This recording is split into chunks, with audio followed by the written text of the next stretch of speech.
Sid, welcome to the Personal Best podcast. Thank you for having me on. How are you doing? I'm doing all right. I'm a bit tired, but I'm okay. Bit tired. How are you doing? I'm good. It's really nice to have you here. Obviously, we've spoken a little bit before over Instagram, but it's nice to sit down, have these longer form conversations and stuff. So just to start with, can you give us a little personal introduction? Where are you from? What do you do? That kind of thing. So my name is Sid Batty, and I'm from the Isle of Man. Yeah. I go to university in Loughborough, and I'm in my final year. I've got around 3 weeks left. I know, me and you both. Yeah, nearly graduating. we're finished at the same time. Scary, but exciting. Yeah. Exciting. So apart from that, you obviously have fitness Instagram. You make content, which is how I came across you, saw your page. And I always like to ask people a bit about their fitness journey. So how did you get into fitness? Give us the backstory. So I got into fitness, actually. I had a knee injury. I think it was end of 2019. Yeah. I had a knee injury, and I had to go into the gym to do my rehabilitation for that. And then obviously COVID happened, and luckily a few months before, my parents had bought some gym equipment. Didn't get used until COVID. And then obviously had nothing else to do during COVID, couldn't go outside. So I was just in the gym like twice a day downstairs, just working out. And then eventually from that turned into just loving it and going to the gym every day. So it was actually because of my knee injury I originally got into the gym. Oh, right. Yeah. So before that though, were you like playing sport and stuff? Yeah, so I was playing football every week at a quite good level. So I was doing that every single week. But then obviously knee injury happened and I kind of transitioned into the gym and couldn't play football for a while because of COVID and stuff. So it was just gym every day, pretty much. And why do you think the gym appealed to you so much? Like, why have you stuck at it? I think it's just, a lot of it's the feeling afterwards. Yeah. I think a lot of people look at it and they go to the gym and they're scared of going to the gym because it's a bit daunting and scary at first. And I guess I was kind of forced to, in a way, because I wanted to play football again. So I had to go to the gym to get my knee a bit better. So I kind of like, that's how I fell into it. And then you go for a gym session, you get a pump, and then you feel really good afterwards, don't you? Yeah. So that's kind of like, that feeling made me love it and just kind of like chase that feeling, I guess. Sure, I get that, yeah. But then did you go back to football, like when things started to open up again after COVID? Yeah, so I got back into football, injury was fine again, and then I was playing at semi-professional level for a couple of years, and then obviously university happened, so I had to move away and haven't really played it as much in the past couple of years for a few different reasons. But yeah, that's kind of, I've kind of it's always been around in my life, football. Yeah, so. Nice. I did girls football when I was like were you good 8? at it? No. I mean, for an 8-year-old, maybe. Do you remember any positions? Do you remember any positions? Did you play a position? Or? I was like at the front. So a striker? Yeah. Right. I don't think I scored any goals. I remember my dad was like, when the ball comes towards you, don't close your eyes. I was like, okay. Yeah, that was the main thing. It was the main thing. So that didn't really take off for me. I think I'll stick with the gym. But something I want to really dig into is if people look at your content, they'll see that at one point you did have quite a bad knee injury and you had to have surgery. Yeah. So what happened there? Tell us about that. So it was August 2022, I want to say. And I was warming up for a match and take a shot in the warm-up, and then my knee just kind of like feel this massive tear, can't put any weight on it at all. And it was quite sad because my parents would come down to watch and that kind of thing, and obviously to get injured in the warm-ups a bit. So that happened and I instantly knew that it was terrible. Like, you know, when you just get like a gut feeling. And I had the physio tell me, just try to do this, try to do that. And I was there like, it's done. Like, I know I'm going to be out for a long time. So I basically went to university a month later, and that would have been my second year of university. Saw a specialist there, and he said, look, you've had this injury. It was a torn ACL, but I also had a few other bits going on in my knee that I needed surgery for. So I found that out in September or October, I think. So 1 or 2 months after the injury, and I was basically told I was getting surgery in the January. So that would have been 3 months following that. So that's gonna happen. And that in between time though, like, were you active? Could you do anything? No, it was horrible. That's so rough. I couldn't run. I couldn't squat. I couldn't even walking. I'd get a bit of pain. Yeah. Even just lying in bed, you know, like moving around, like fidgeting in bed, it was difficult. It was a bit painful and stuff. So I was kind of just waiting for the surgery to happen, I guess. So it was quite sad, really. And then what was it like post-op? Horrible. Yeah. That first 2 weeks post-op were two of probably the worst weeks of my life in terms of you can't move. I'm in a knee brace and I'm on crutches, and even simple tasks like going to the bathroom or having a shower, it's pretty much impossible. Yeah. It's just and you're just constantly in pain. I was getting a few hours sleep every single night max, and it was just horrible. And yeah, I wouldn't wish that 2 weeks upon my worst enemy, honestly. No, I get that. I mean, I feel personally so fortunate that I've never had any like serious injuries or anything. I think a couple stitches here and there, a couple like bruises maybe, but I've not even broken a bone before, so I don't even know what it's like to have to go through all of that recovery and stuff. But I know we mentioned earlier that when you are someone that enjoys being physically active and, you know, like has a gym routine that they follow, when you then get a setback like that, it can be so hard mentally. Did you find that? Definitely. I think it was more just simple. You take for granted sometimes that you can walk. Yeah. Do you know what I mean? So even just getting up and turning the TV on, I couldn't do that. So things like that would kind of like mess with you mentally, and you just think, am I ever going to be the same again? Am I ever going to be, even when it does heal or whatever, am I going to actually be how I was before? That kind of thing. So it was more overthinking post rehabilitation, what was I going to be like, than it was in the time. Yeah. So I knew it was just time would heal and I would get better over time, because that's what the doctors were telling me. It was more how is it going to be in 9 months, 12 months, a year, 2 years? That's what was messing with my head. Yeah, I think. that's really interesting. Yeah. And I think I would probably feel exactly the same. Yeah. I mean, even when I have had like minor things wrong with me, I just can't wait to get better. Yeah. Like, I think everyone hates feeling ill. That's not unique to me, but it's so easy to just let it get you down, and you just, like you say, you can't necessarily see light at the end a of the way tunnel. out. Yeah. And it's that like hot cold paradox I've heard it be explained, is that when you're hot, you don't know what it's like to feel cold, and vice versa. And when you're ill, you can't remember what it's like to be well. Yeah. Yeah. I think that's what I say about the walking. I had to learn to walk again pretty much. Yeah. So I took that for granted completely. So what was the recovery journey like? I mean, how have you got from someone who, you know, post-op couldn't walk to now so lifting in the gym? The surgery itself, I had ACL reconstruction, I had meniscal repair. So that's basically like the meniscus in the inside of your knee, the cartilage just like snapped, and there was loads of bits of cartilage just floating about on my knee. So it's quite horrible. So I had those 2 operations, and then I had another operation in the same sitting to just make my knee a bit stronger. So just that, I was given a 12-month rehabilitation process. So at the start, it's simple stuff like, and I felt stupid at the time doing it, but you have to do it. I'm lying on the bed, and some of my exercises were simply straighten your leg and lift your leg up. Yeah. And that's the exercise. You do that 10 times, and then that's it for the day. Like, that's the exercises you kind of do.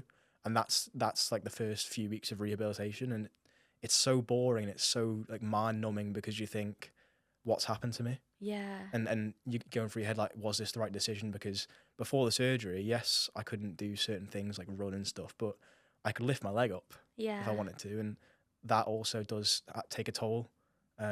Sure. But over time, it gets to a point where you start improving, and you see yourself improving, and you get less pain doing this and less pain doing that, and then you start kind of being a bit more positive about it, I think. Yeah, it's that like snowball effect, isn't it? Like, it starts quite slow, and then things can quite quickly improve. But how much of it would you say was like a mental battle to get yourself, you know, into a better place? 99% of it's mental. Yeah. 100%. Yeah. Because I think your body pushes you, but ultimately it's your mind that tells you when to stop and when to keep going. Do you know what I mean? So if my body can do what it wants, but if my mind doesn't tell me to do the exercises, I'm not going to do the exercises, even if I'm capable or not capable, kind of thing. Yeah. So it's all about that. And I think it is just about, you got to keep going. And luckily I had a very good support group in terms of family and friends that were always like going to be there for me if I needed anything, especially my mum and dad. They were always there for me throughout the process. And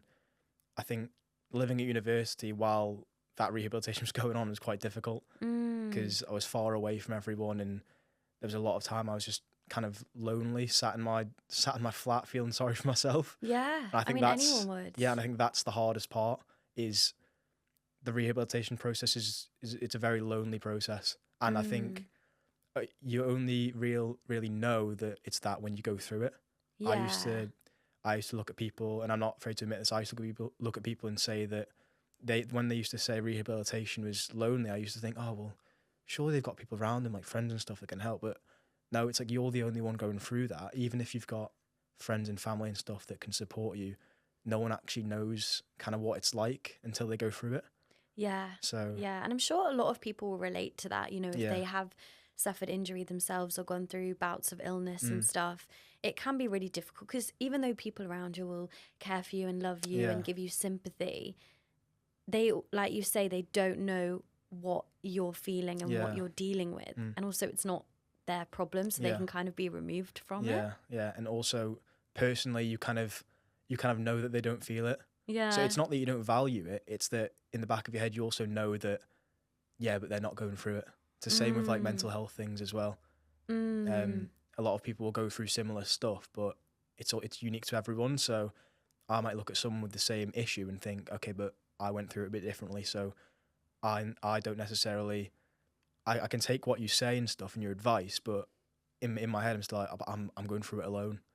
Do you know what I mean? So, but I think that's just like you say, it's a mental battle, 99% of it. Yeah, but I think that's part of a personal development journey, isn't it? That like you are the one that's got to do the work, and you are the one that's got to build a strong and resilient mindset, because nobody can do that for you. Yeah. Like you can get a coach to like teach you what to do in the gym, but it's the classic thing of like, you can bring a horse to water, but you can't make it drink. Yeah, and also if you have a coach, you've then still got to turn up to the coach. Yeah. You've still got to turn up and be disciplined enough to go. Yeah, and do all that. Exactly. So with that, I'd like to, talk a bit about like your fitness routine and how you stay motivated and stuff, because I can understand that, you've started training sort of to overcome injury, and then there was the whole rehabilitation process. But now that you're sort of on the back end of that, what does the gym look like for you now? And I guess, how do you keep that momentum going? Yeah, I think it's quite a standard gym routine I'm in. It's just like kind of like a push-pull legs bro kind split. Just, is that a bro split? Oh, I couldn't tell you. I think it is. I should know, but I don't know. But yeah, and then I'll try to do running here and there as well. I'm just a bit more cautious on my leg days and stuff. I don't tend to go till failure as such, because I think that's also a bit of a mental thing. It's like I'm just scared a bit to go through it. I know that throughout the rehabilitation, I was just going through stages where I could squat this amount and then squat a bit more and then squat a bit more. And my depth, when I look back at my videos, my squatting was terrible, but understandably, because I was recovering. Yeah. So now I think I'm just a bit more cautious, I guess. And as soon as I feel a bit of pain, I get a bit scared and stuff about overdoing it and things like that. But yeah, my gym routine, I always feel like I have to be in a routine. I think it messes with me mentally if I'm not, and I get a bit in a rut if I'm not in a routine. So I think that's one of the most important things for me. Definitely. Okay. Well, I feel like that's really interesting in itself, that like some people, really struggle to be consistent, right? And to implement a good routine and, get themselves to the gym or do any sort of movement. Yeah. But I think once you do adopt that sort of active lifestyle, it then becomes difficult to not do that. And when you're not in the routine of going to the gym and moving your body, that can then throw you off. Yeah. Is that what you think as well? Yeah, and I also think that the hardest part about it is the first week or the first gym session. Once you get through the first gym session, the second gym session becomes easier, and then the third becomes easier. And I've spoken to my friends about it whenever they've asked me about, how do you get into the gym and how do you stay consistent? And I just say, look, just say to yourself, I'm going to go at this time every single day, and I'm going to turn up. I might go for 10 minutes, I might go for an hour, and just turn up and just do it. Doesn't matter how much you do, just walk in the gym, because that in itself's an achievement.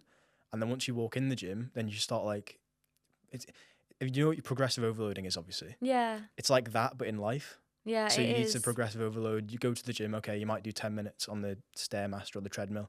Then you go for 20 minutes, then you go for half an hour, and then all of a sudden you're there for an hour and a half doing weights. 100%. And it's just, once you get through that initial period, and that's anything in life, once you get through that initial difficult period, it just becomes like routine. Like we were talking before, weren't we, about how it's just part of our lives now. Like I can't think of a day where I don't go to the gym. Yeah. Do you know what I mean? It's just ingrained in my routine now that it just feels not normal to not go to the gym. And I think there is a lot of people out there who are the opposite, where the thought of even going to the gym's abnormal to them. But once they start, it just becomes your lifestyle. It does. It does. And I said this to you as well, because obviously I've been in this quite intense exam study period with uni, and I've still been consistent with the gym. And I think sometimes I procrastinate a little bit on doing uni work by just going to the gym. But I know that I need it because it's such a good outlet. It's stress relief. It clears my head. And I think if I took that away, I'd struggle even more trying to get all this work done. Yeah. So like it's such an integral part of my routine now that I don't want to let that go. Yeah, that makes sense. And you're the same, obviously, like studying at uni as well. But what advice, I guess, would you give to people who are wanting to make the gym a good habit and be consistent with it? Just do it. As in, I know that's a lot easier said than done, but it doesn't have to be every single day. Yeah. You could say to yourself, okay, I've never been to the gym before. I'm gonna go one day this week, and I'm gonna go for 10 minutes, and that's better than not. That's better than not going. And then you just work from that. And then once you go the first time, it becomes easy the second time. And then eventually you'll find yourself wanting to go every day. Like I said before, it's the feeling afterwards. I've never had a gym session where I've gone, worked hard, and then got back and think, oh, I regret that. Do you know what I mean? You always feel better after it. I've never gone on a run and felt worse for it, obviously, apart from getting injured or whatever. But, do you know what I mean? But I've never done a run or done a 5K or done a 10K or gone to the gym and for 2 hours and then got back and thought, oh, I really regret going. It just doesn't happen, because the feeling and the endorphins you get after it makes you want to go again. It, like, chase that high kind of thing. So true. And that is something that I really try and like drill into people, because, you know, I think a lot of people just binge on, you know, immediate pleasures, for example, like, oh, I'm gonna watch Netflix all night or get this takeaway or something, and that's great in the moment, like it's comforting, it makes you feel good, like you're going to enjoy that. Whereas the gym, and especially when you've got like a longer term goal, it's embracing that delayed gratification. And you know that if you do that 12-week training block and then you do the half marathon at the end of it, you're going to feel so good and you're going to feel so proud of yourself. But you have to like project that feeling forwards, if that makes sense. Because some of the runs are going to be difficult. Some of them are going to be hard. Sometimes you are just going to want to relax and watch TV. But actually, it's by doing the difficult things that you get the ultimate reward. Yeah. It's over time as well. Like you say, the delayed gratification is a massive thing. Yeah. I think a lot of people will, especially those who aren't necessarily informed or who haven't been to the gym much before, they might go for a week or two, like consistently, and then they won't see a change, and then they'll just give up. And I think it is the most important thing is just to know that it will get better and it will happen over time, but you've just got to be patient. That's something that I find quite interesting though, and it doesn't necessarily apply to the gym, is like, how do you maintain the motivation to do something when you're not seeing the reward, if that makes sense? It's discipline. Yeah. It turns from motivation to discipline. Yeah. It's not about, I think most of the week now, I'm less motivated to go to the gym than I am motivated to go to the gym most days. And I don't know if that's because I'm burnt out or whatever, but I still find the discipline to turn up. And I've had a few terrible days in the past few weeks, but I've still found the discipline to go and just turn up and just get it done. And like I said before, I've never felt worse for it. So it is, I think once, obviously at the start of anyone's gym journey, they're so motivated because they get this new feeling of going to the gym and feeling good afterwards and being a better person. But then over time, like I say, it becomes normal. So then you're less motivated just naturally with anything. Yeah. So then it just turns into discipline and you go, okay, I'm going to go because I might not want to go, but I know I'm going to feel better. I know it's going to make me better. And I know I'm going to get self-improvement from it. And I know I'm going to learn from it. And it's just going to make me a better person if I continue to go. So I agree with that so much. And I think for me, it particularly applies to running, because I'd say now I'm quite comfortable in the gym. Even if I have a bit of a difficult session, it's like, I guess it's not that mentally challenging, and I don't find it that difficult to get myself up into the gym, whereas running is still can be quite difficult. But I think even if you have a bad run, you still did it. Yeah. So if you have a good run, you did it. If you have a bad run, you still did it. So you can still like feel proud of yourself for that. If you put on your trainers and go run for 5 minutes, yeah, you've done more than getting in bed and watching a Netflix show. Exactly. You've done more. And I get to put it on Strava and get kudos at the end of it, which is obviously more important. But obviously you're on this fitness journey and stuff, but why did you start to share it on social media? Because I'm always interested to speak with people like yourself who have grown a bit of a following from sharing fitness content, because so many people are on a fitness journey, right? But not everyone's choosing to post it online. Yeah. So obviously, like I said, I had the injury in August 2022, and in October, when I found out I was going to need the surgery, I thought, okay, well, this is a perfect excuse to start a fitness account. So I started a fitness account on Instagram, and well, I'm sure we'll get onto it, but I was surrounded by TikTok and Instagram in my first year of university, some of my best friends. So it was always there, social media. I just never had an excuse to do it. And I suppose that was my, excuse to start a fitness account. And I just made the account, maybe did like 2 or 3 posts until the surgery. And then after the surgery, I started documenting my rehabilitation, my exercises, how I was doing, like how much better I was getting, what stage of my rehab I was at. And it was just that for a while. And then eventually I transitioned into just more other fitness type content. And I suppose it's just grown from that. Yeah. But it is a weird butterfly effect. I kind of think if I never had that knee injury, maybe I never would have made that fitness account. Maybe I wouldn't be here today. I wouldn't be going to the event tomorrow. Like, do you know what I mean? You just never know. So I do look back and think, oh, I wish I didn't get injured. But I suppose it all comes back to thinking everything happens for a reason, right? And at the time, you don't see it. You know, when I got injured in the warm-up and I was there on the pitch crying my eyes out because I knew it was a bad injury, I wasn't there thinking, oh, you know what, maybe this is a good thing. But over time, it turns out that that happened and then this happened and then from that, this happened. And that's really interesting. And I think it's changing that question of why me to what is this trying to teach me. 100%. And it's so difficult, like when you're in like the depths of something difficult, obviously you're not like, oh, what positive thing can I take from this? Like, it's so hard, but sometimes it is on reflection that you can look at that. And I actually heard someone talk about this the other day in the context of a breakup, that if something sort of happened to you and it feels out of your control, I think it was Eckhart Tolle who said it, so it's not my wisdom, but he said, if you had actively made that decision, why would you have made it? Like, what lessons would you be trying to glean from that thing? So it's like with an injury, for example, like, why might that be an important lesson? Yeah. And clearly for you, it sort of has been. Even, like I say, at the time I didn't see it. And I think you touched on that was about a breakup. Yeah. Was it? And then I think it's also, you've just got to think, in terms of that kind of breakup stuff, it is everything happens for a reason, and the person you're going to be with, you're going to be within 10 years. It doesn't matter what happens now. You're just going to go through that. Yeah. I like to think of it as something that's really helped me is thinking of it as like chapters in a book.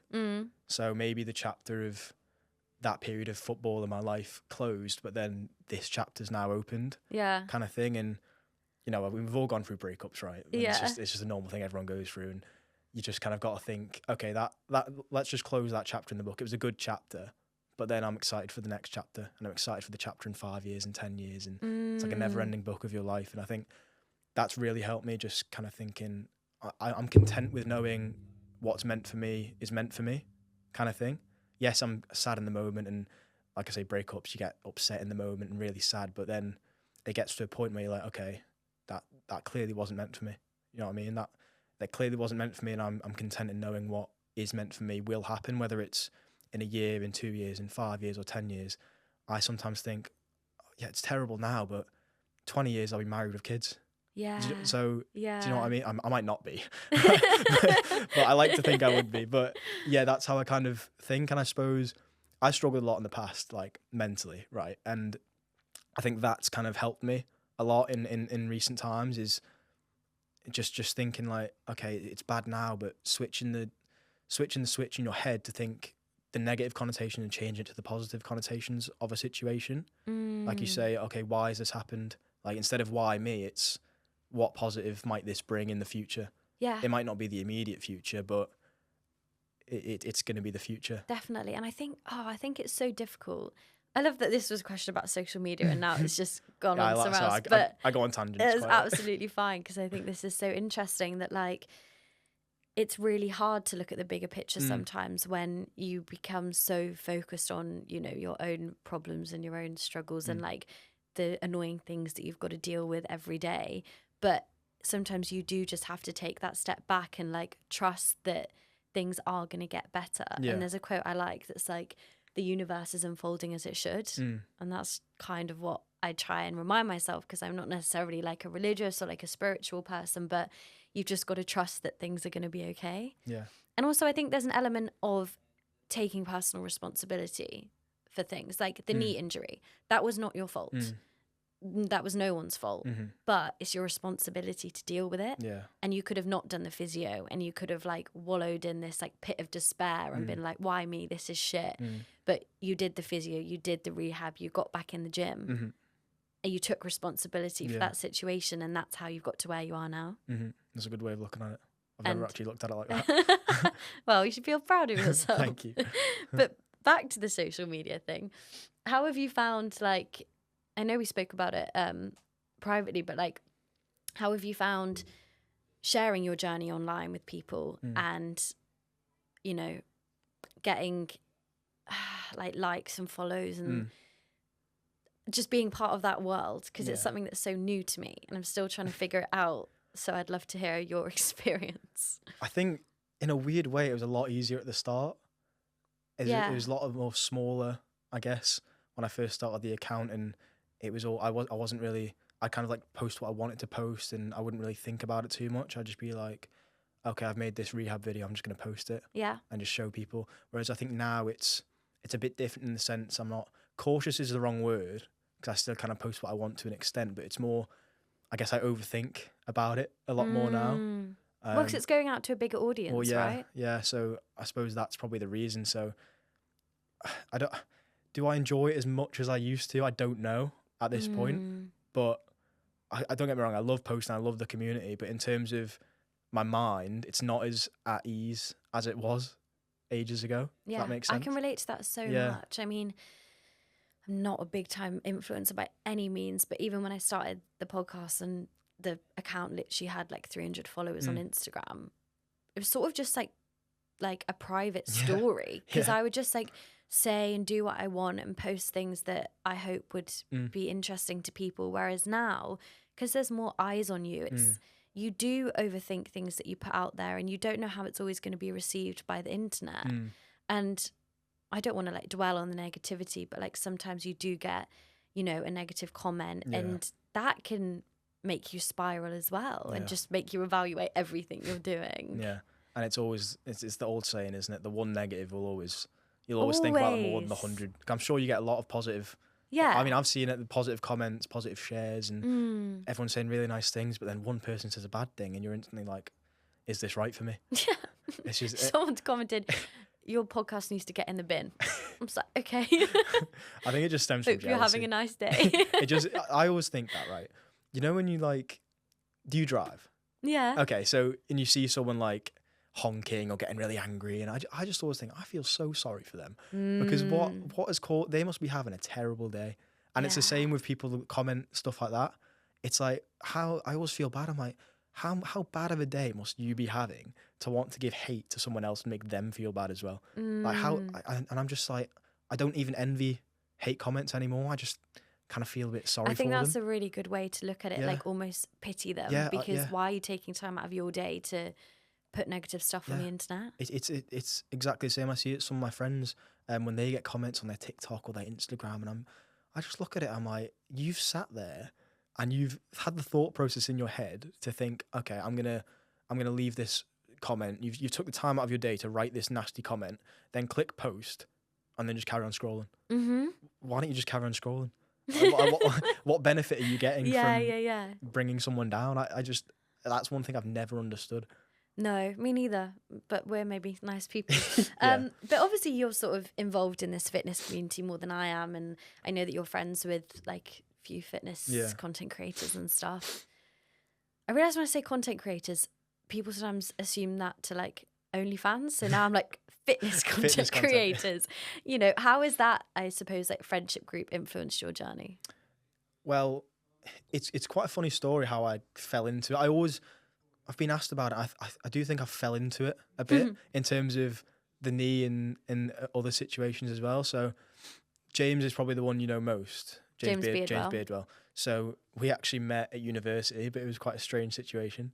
So we talk about it all the time. It was first day of university, and I opened the flat door to leave the flat, and he was opening the flat door to go in at the exact same time. And I just looked at him and I was like, oh, thank goodness there's somebody. Love at first sight. Yeah, well, I looked at him and I was like, thank goodness there's someone here that dresses similar to me. Like I knew we were going to get on straight away from just like how we looked and that kind of vibe. So yeah, and I think I didn't know him at the time. I just saw him as my flatmate. And then eventually someone, I think he did, TikTok came up or whatever. And then Sam, you know, Sam McCarthy as well. So Sam lived in the same accommodation, but a different block. And he was always round our flat. Me and James were like neighbours in our flat who lived next to each other. So we became like best friends. And then Sam was always round. So they were all making TikToks all the time and Instagram and whatever. And I guess I was just surrounded by it. And I think subconsciously and inadvertently that actually has helped me now, because I kind of know what to do and what not to do. And James always gives me advice and stuff, which is really nice. And I feel quite lucky, I guess, to have had that support, I guess, and always be around it. So I think that's definitely helped me in terms of not necessarily growing my account, because I don't look at them and think, oh, please help me. I kind of just want to do it on my own. On your own. Yeah, and I'm quite proud in the sense that I've built this on my own. I've not built it off the back of anything or anyone. But yeah, I'm very grateful that I have the friends that I have, I guess. But I think that's so important to have like a supportive circle around you, and 100%. also have people around you where you look at them and they genuinely inspire you. Because I don't know if a lot of people actually have that in their like close circles of friends. Yeah, I think that's one of the most important things to have, is friends that you can also look up to and get advice from, and friends that inspire you to do better and be a better person. I think a lot of people do get stuck in a cycle of, is it called like small town syndrome? Probably. Or something, where they just get stuck in the same group of people, the same town their whole life. And don't get me wrong, there's nothing wrong with that at all. But for me, I'd say I have higher aspirations, and I want to go higher than just my small town, if that makes sense. And I think having friends that support that and inspire you to want to do that is one of the most important things. Definitely. Otherwise, you're just getting stuck in a cycle. Well, I'd say it's exactly the same in a relationship as well. Like, be in a relationship with someone who makes you want to be a better version of yourself, and like you are sort of growing together. I think that's really important. Because I've been in relationships before where, I don't mean it in an egotistical way, but I feel like I've sort of outgrown them. Yeah. And I have big goals and aspirations, and they're just sort of staying at the same level. And I do think that comes with age as well. Yeah. I think so old and wise now.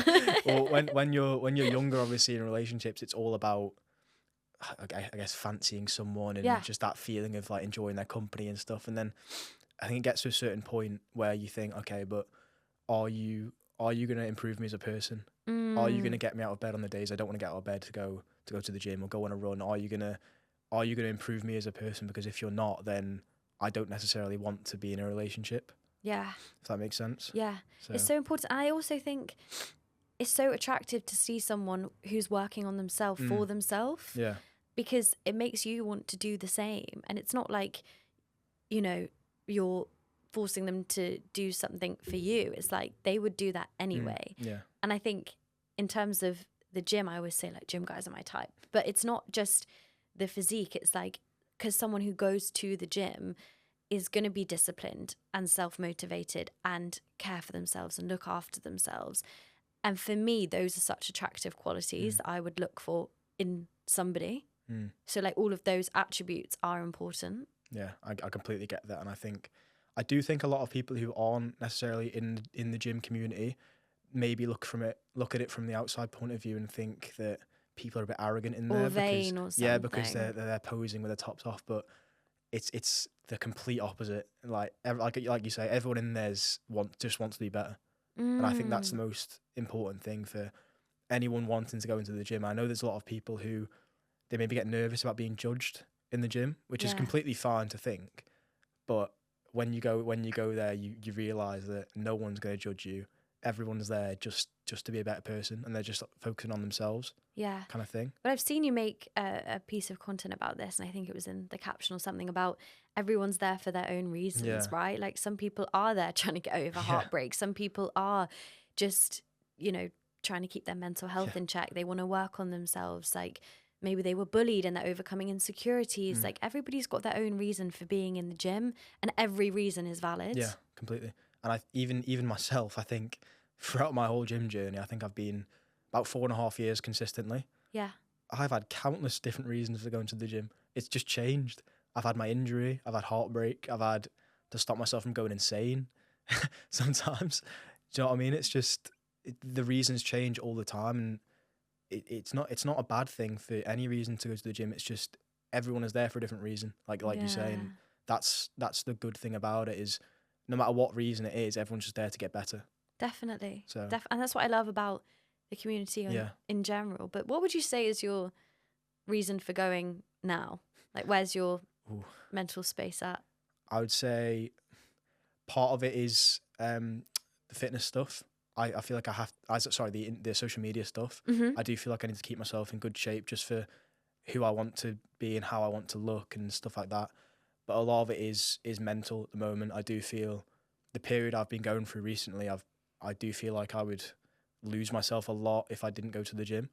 And I think there's a lot of people who have also been through that, and you joke about it and you say that, I just go to the gym because I'll go crazy if I don't go, but it is actually subtly true in a way. So I'd say right now, that's probably my reason. I just think I'd be lost right now if I didn't, and I wouldn't know what to do with myself, I guess. Yeah. So not to get deep, but no, but I think that's really interesting, and I think it's important for people to realize that, as you say, like it's not just to like take your top off and flex for social media. It's actually to keep your mental health in check and make sure that you're like feeling okay. And you can't knock somebody for doing that. Yeah. But why do you think the gym is such a good outlet? I think obviously I think scientifically it's been proven that endorphins and stuff when you lift weights. So there's obviously that, but I also think it's a distraction. I found when I was struggling, if I kept myself distracted, I was perfectly fine. Yeah. So when I'd go to work, when I was struggling, I'd go to work for 9 hours. That 9 hours at work, I was completely fine. I'd get home, nothing to do, and I'd instantly go into like a rut because I'm there I can't be distracted, so I'm just overthinking, and then that turns into other things, and eventually you just go down a steep slope. And so I do think that's the main reason. I think a lot of people just go because it's for 2 hours they're there on their own, just improving themselves. Yeah, I think it is a little escape. Yeah, and I think that's why a lot of people, I would hedge my bets that's most of the reason people go to the gym. And maybe they should do a bit of therapy on the side. But I think on the whole, it's a really positive place. But one last thing I want to talk about with you is I've seen you make content about sort of a glow up, if I can call it that. And often you say, like, look after yourself and stuff. Why did you like put that message out there? In terms of the self-care? Yeah, or just like I've seen like the pictures of you, maybe not like feeling your best to now. Yeah. Like what was that journey? Well, so back end of 2020, I was struggling a lot with my mental health. And I went to a therapist for a few weeks, and that really helped. My dad was very persistent that he was going to pay for the therapist and he was going to look after me and all that kind of thing. So that was really helpful. And I think just from that, I kind of just looked at myself in the mirror and I thought, why? Like, I'm not helping myself here. Do you know what I mean? I'm not doing things that will make me feel better. Yeah. I'm not eating well. I'm not washing myself every day, like face care. I'm not I'm just not looking after myself. I'm not exercising as much as I should be. And I just think a lot of the time you need to help yourself. Yeah. You can't just sit around and wait for the world to be kind to you. I guess you need to kind of act on it, because if you sit around waiting, it's not going to go well. And I guess I kind of just figured that, and I thought, okay, let me go research about skincare. Let me go see what exercises I should do. Let me go see how active I should be. That kind of thing. What food should I eat? And I kind of just focused on being more active in self-care. And that self-care is not just skincare and showering twice a day. It's not. It's about reading. It's about socializing. It's about taking time for yourself, specific time for you to improve. And then that in turn, it's like a snowball. It's just, you will feel better. So I think it's more just, I know I've gone through it personally, and I know that a lot of people will be going through it as well. So I know that if I put it out there and show that you can improve and you can get better and things will get better, and just look after yourself. Especially, I've met a lot of guys, especially who've struggled, and I just say like, okay, are you doing this? Are you doing that? And they're like, no. I'm like, okay, we'll start doing that. And then if you still do all these good things and then you still feel the same way, then maybe go see a therapist, maybe do this. Do you know what I mean? So it's a lot about just trying to help people who are struggling. Because I know there's a big stigma around it. And I think if you asked me a year or two ago if I'd be posting about my mental health on social media, I would have said absolutely no way.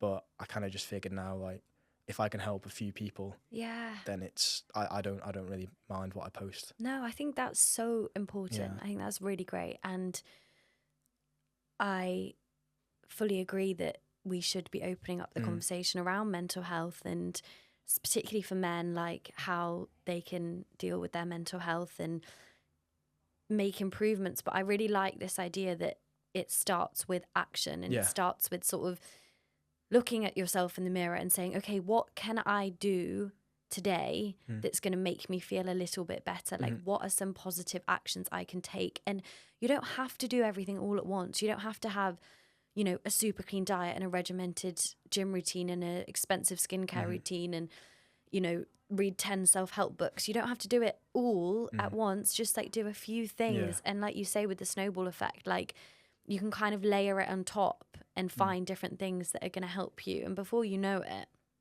you will be in a much better place. And it's something I spoke about with a previous guest, and his issue was more around like drinking and binge drinking and other substance use that made him not feel good. And he was like, until I got rid of that, until I solved that problem, I was never going to feel better. And it's so true. You can't just talk yourself into feeling better. Obviously, sometimes you have down days and low weeks where it's kind of just unexplained. But on the whole, it all roots back to your behavior. Like, what are you doing to make yourself feel good? And I saw a quote, and it said that your thoughts become your habits, and your habits become your principles, and your principles become who you are. Yeah. And I think I saw that, and I was like, that is one of the truest things I've ever seen. Because what you think about, you then, like, your mind then turns into action, and then your action turns into your routine, and then your routine dictates how you feel in a way. And I think if you're not helping yourself, then there's no one else to blame, because you're in control of your own life. And I think a practical thing to do, because often, like, you hear all this stuff and it's like, yeah, sounds good, like, but it's all a bit wish-washy, and it's like, how do I actually do anything? It's like, just really simply look at the things that you're doing in your life and think, what makes me feel good? Going to the gym, getting up early, eating well, spending time with people who make me feel good about myself. Okay, do more of those things. Then ask yourself, what right now is making me feel bad? Oh, like, it's the late nights, it's the constant doom scrolling, it's the, like, junk food I'm eating. Okay, do less of that. Yeah. It's very simple, isn't it? It's so simple. It's like a lot of layered things that seem very complex, but the base of it is so simple. Do more of the things that you enjoy and that make you happy, and do less of the things that make you sad. And I think another layer to that, I can tell I'm feeling inspired today. Another layer to that is, you don't have to justify to someone else how you like to spend your time.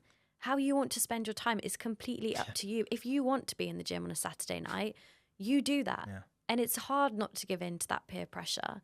But at the end of the day, like, do things that make you feel good. Yeah. And also, you've only got yourself. It sounds quite sad, but you've always got yourself. No matter who comes in and out of your life, you've always got yourself. So I'm very content in the fact that if a girl doesn't want to be with me, or if a friend doesn't want to be my friend anymore, I kind of just look at it and think, okay, if you don't want to be my friend, I don't want you in my life anyway. That kind of thing. Yeah. And I think a lot of people will. I think it's just society in terms of you will try and convince them and try and get them to stay. But I just think if someone doesn't want to be in my life, I don't want them in my life anyway.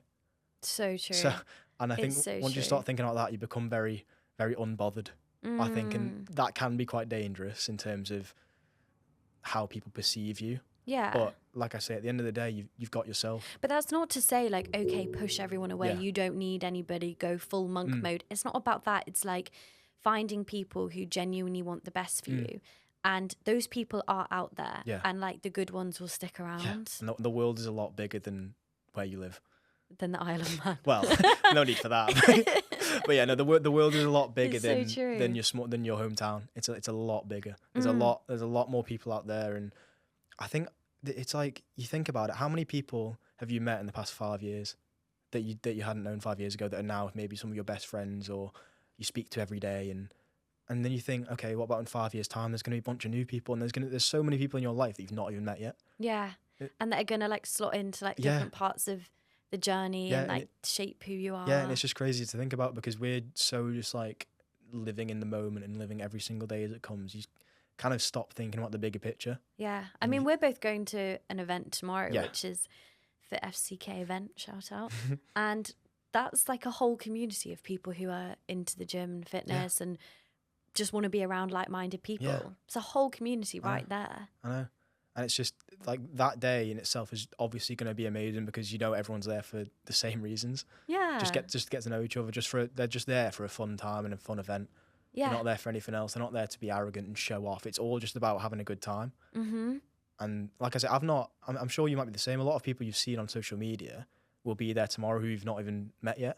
Mm-hmm. But you obviously going to have a perception of them, but you never actually met them. So you might meet them and think, oh, they're amazing. It's so interesting. But you don't actually know them yet. You just kind of know them on social media, but you don't actually know them. But it happens all the time with this podcast. Like, I've sat down with people who I followed for ages, and then I'm having a conversation with them, and I can honestly, like, hand on heart say that everybody I've spoken to, I have genuinely walked away and think they are a great person. Yeah. Maybe because I'm selective with who I talk to on the podcast, but like, people are so genuine. I think especially people who are coming on to have a chat with me about how to better yourself.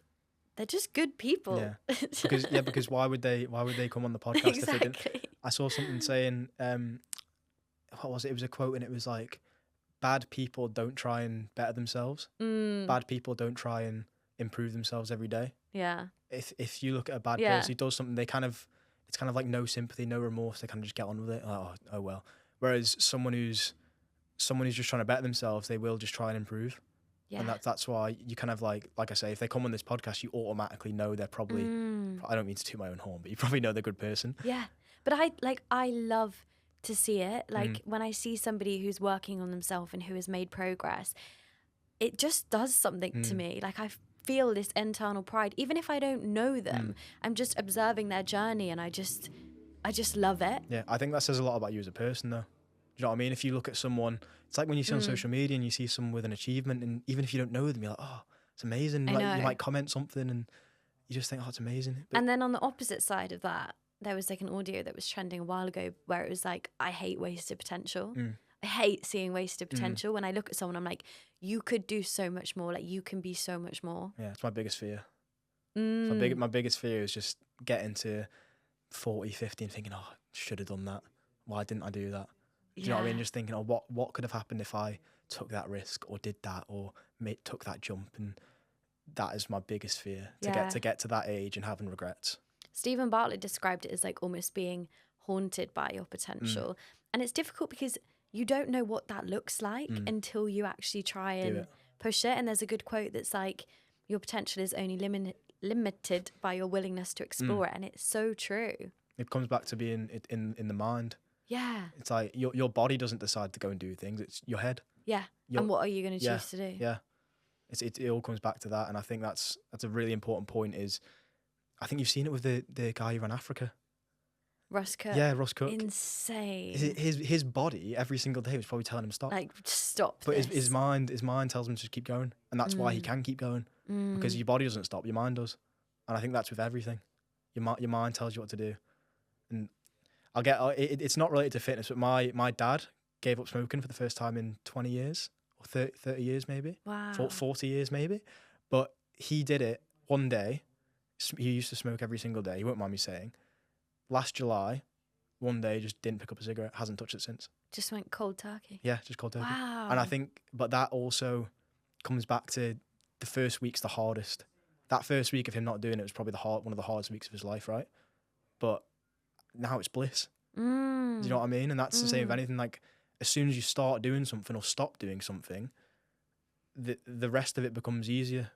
Yeah. It's always the start that's the hardest. And I think once people in particular can get past that and just say to themselves, okay, I'm going to go do this. I know the first week is going to be absolute hell, but I'm going to get through it and then it'll be easier. I think that's where a lot of people then start the journey of self-improvement, if that makes sense.